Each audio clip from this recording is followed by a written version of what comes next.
We tell ourselves stories about timing. I'll start chasing my dream when I have more money, when I have more time, when I feel more confident, when things settle down. But the reality is, life doesn't pause until you feel ready. It keeps moving moment by moment, day by day, whether you step into it fully or not.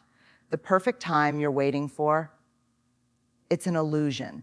There will always be challenges, always be uncertainty, always be something that makes you feel not ready. The truth is, readiness is not a requirement for action. Action is what creates readiness. Think about the opportunities that have already passed you by while you were waiting for someday. Those doors didn't close because you weren't capable.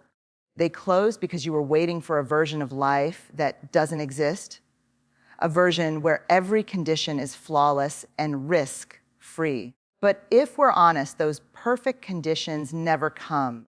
Beginning where you are means accepting your current circumstances, your strengths and your struggles, and deciding that they are enough for you to take the first step. It's saying, I may not have everything I want yet, but I have enough to start.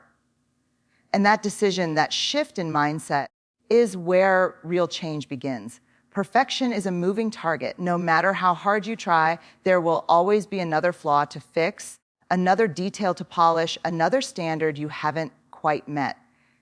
And in the endless chase to appear perfect, something precious gets lost: your authenticity. When you focus on being present instead of perfect, you shift from performing to connecting. People don't remember you for how flawless you looked or how perfectly scripted your words were. They remember how you made them feel, the way you truly listened, the moments when you were fully engaged and unapologetically yourself. Perfection builds walls. Presence builds bridges. When we obsess over getting everything right, we close ourselves off, afraid to reveal anything messy or vulnerable. But when we allow ourselves to simply show up as we are, with our rough edges, awkward pauses, and unpolished moments, we give others permission to do the same. That's where real connection happens. Being present means putting down your phone during a conversation and actually hearing the person in front of you. It means resisting the urge to rehearse your next line while someone else is speaking. It means letting go of self-consciousness long enough to experience the moment fully, even if it's imperfect.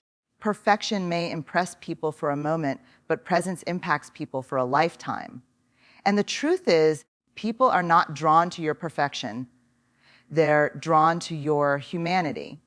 Courage is not something you either have or don't have. It's something you build step by step, choice by choice. We often think bravery is reserved for grand, heroic acts, but in reality, courage lives in the small, everyday moments when you decide to show up despite uncertainty, fear, or discomfort.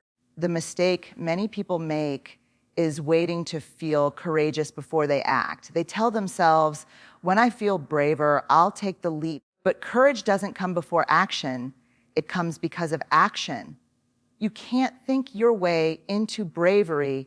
You have to act your way into it. Every time you speak up, when your voice shakes, every time you try something new knowing you might fail, every time you step into a room where you feel out of place but walk in any way, you're strengthening your courage muscle.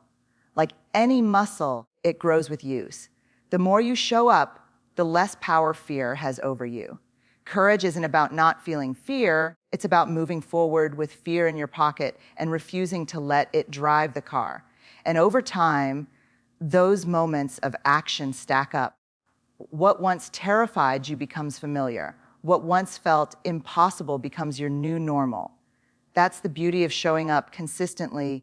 You begin to trust yourself more. You begin to realize that you can handle discomfort, navigate uncertainty, and survive mistakes. And that realization, that unshakable belief in your own resilience, is the foundation of lasting courage. We're taught to fear failure, to see it as proof that we weren't good enough, smart enough, or strong enough. But failure isn't the enemy of success, it's the teacher of it. Every misstep, every rejection, every no you've heard in your life has been quietly handing you information about what works, what doesn't, where you need to grow, and how you can adapt. When you shift your perspective from failure as defeat to failure as feedback, the sting of falling short changes. It's no longer a final verdict on your worth. It's a signpost pointing you toward a better path. That job interview you didn't land, it taught you where your communication could improve. That business idea that didn't take off, it revealed what the market needed that you didn't provide. That relationship that fell apart, it showed you what you truly value and what you won't settle for again. The truth is, failure is proof you're in the game. You can't fail at something you never try. Sitting on the sidelines may feel safe, but it robs you of the growth and resilience that only come from taking risks.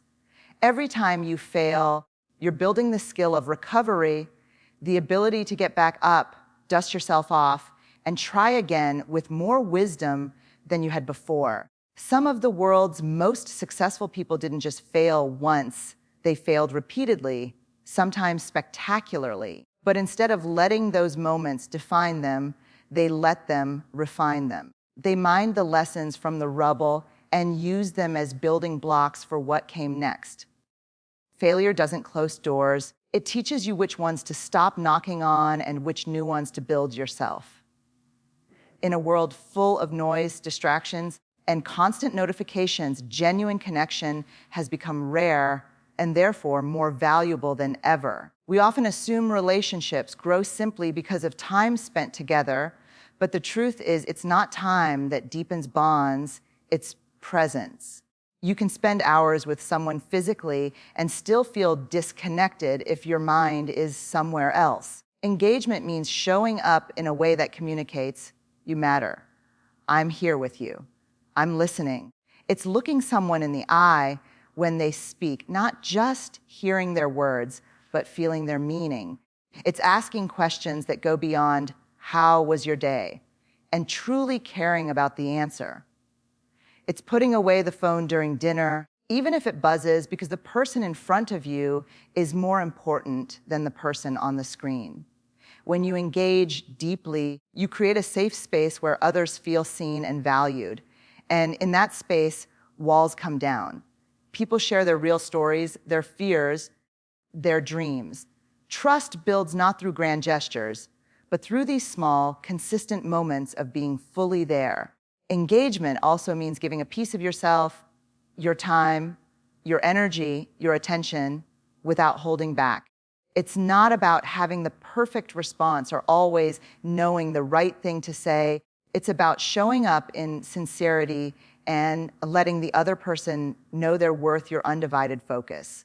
Relationships flourish in the soil of engagement. When people feel truly seen, they open up. When they feel heard, they lean in. And when they feel the value, they stay. For years, many of us were taught to hide our flaws, to present only the polished version of ourselves, believing that strength meant never showing weakness. But real strength is not about pretending to have it all together. It's about having the courage to let others see you as you truly are.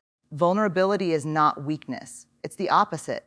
It takes far more bravery to admit, I don't have all the answers, than to hide behind a mask of perfection. When you allow people to see your struggles, your fears, and even your failures, you create a powerful bridge of trust. They see not an untouchable image, but a human being, someone they can relate to. Hiding behind walls might protect you from rejection, but it also keeps you from real connection. Vulnerability is the open door through which empathy, understanding, and love can walk in. It's what makes people feel safe to share their own truths with you, knowing they won't be judged or dismissed. When you share a personal story, maybe about a time you failed, a fear you faced, or a hardship you endured, you're not just revealing something about yourself, you're sending a message, you're not alone in this. That message can be life-changing for someone who feels isolated in their own struggles. Vulnerability doesn't mean oversharing or putting every detail of your life on display.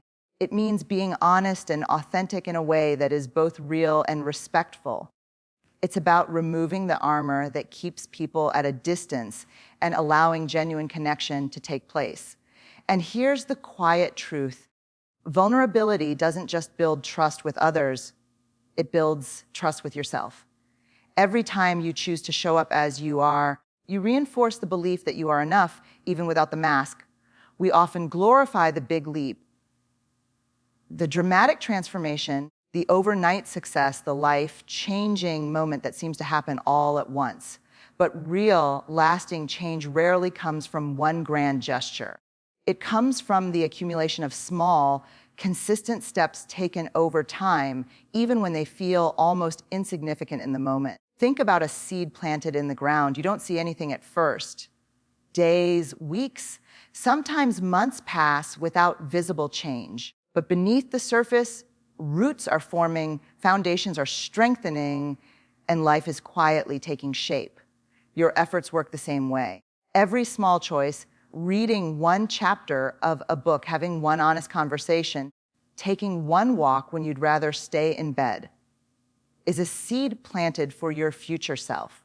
Small steps are powerful because they're sustainable. You might not have the energy or resources to overhaul your entire life in one go, but you can take one step today, then another tomorrow. And the day after that, over time, those steps create momentum, and momentum changes everything. Consistency is what turns actions into habits and habits into a lifestyle. When you keep showing up, even in the tiniest ways, you build resilience, discipline, and trust in your own ability to follow through. These small wins add up, shaping your identity and proving to yourself that progress isn't about perfection. It's about persistence.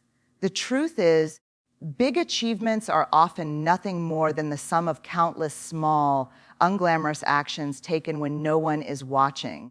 They're built in quiet moments of commitment when you choose to do the next right thing instead of waiting for the perfect time.